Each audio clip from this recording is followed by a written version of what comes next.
1872 সালের 4ই December Atlantic মহাসাগরের মাঝখানে একটি জাহাজ ধীর গতিতে এগিয়ে চলছে।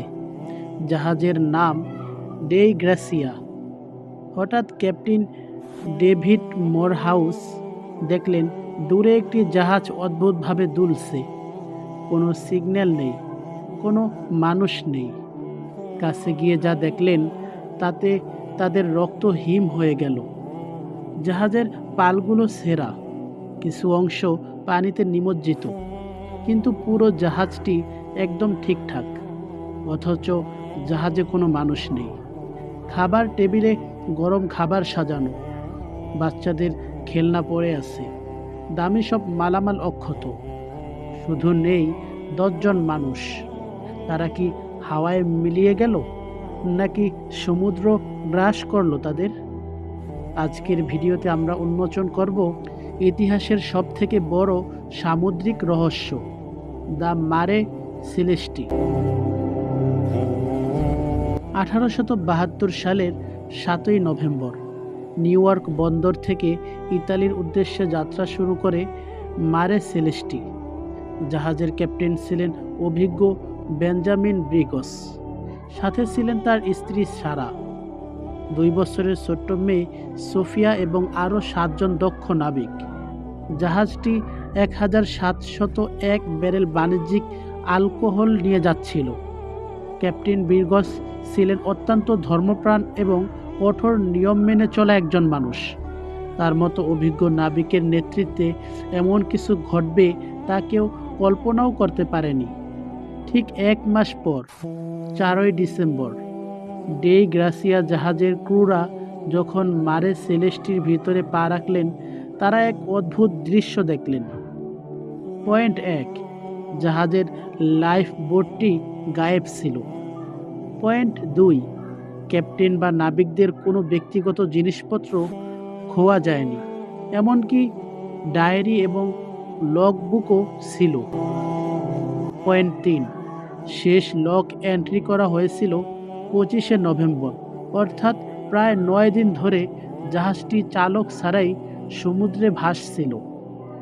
পয়েন্ট 4, অদ্ভুত বিষয় হলো জাহাজের রান্নাঘরে খাবার অর্ধেক খাওয়া অবস্থায় পড়েছিল, যেন কেউ খাওয়ার মাঝখানেই উঠে দৌড়ে পালিয়েছে। সবচেয়ে বড় প্রশ্ন, যদি জলদস্যুরা আক্রমণ করত, তবে দামি অ্যালকোহল বা টাকা পয়সা কেন নিল না?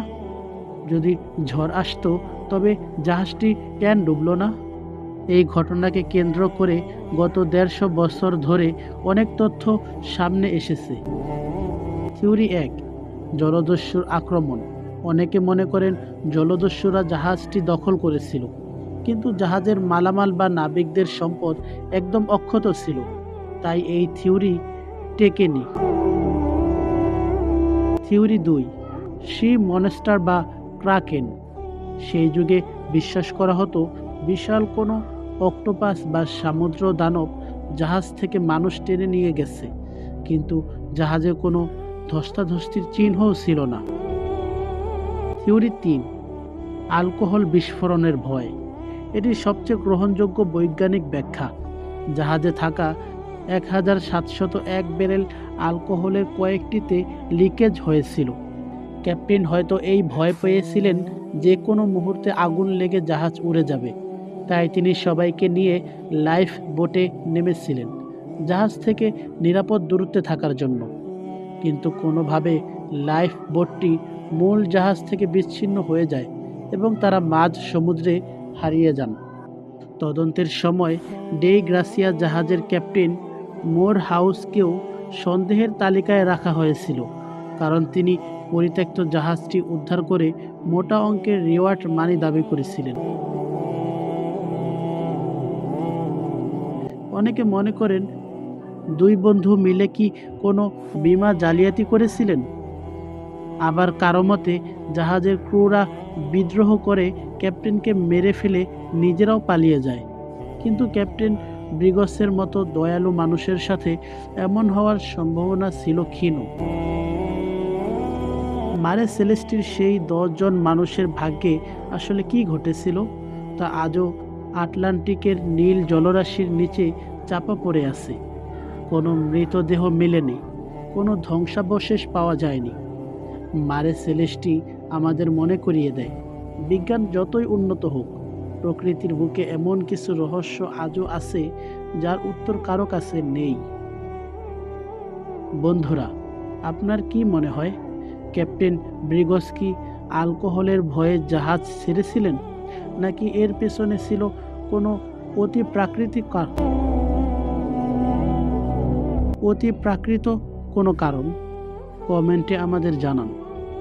আর এই ভিডিওটি ভালো লাগলে লাইক দিন এবং আমাদের চ্যানেল রহস্যময় এই পৃথিবী সাবস্ক্রাইব করে বেল আইকনটি চেপে রাখুন। দেখা হবে পরবর্তী ভিডিওতে। ধন্যবাদ।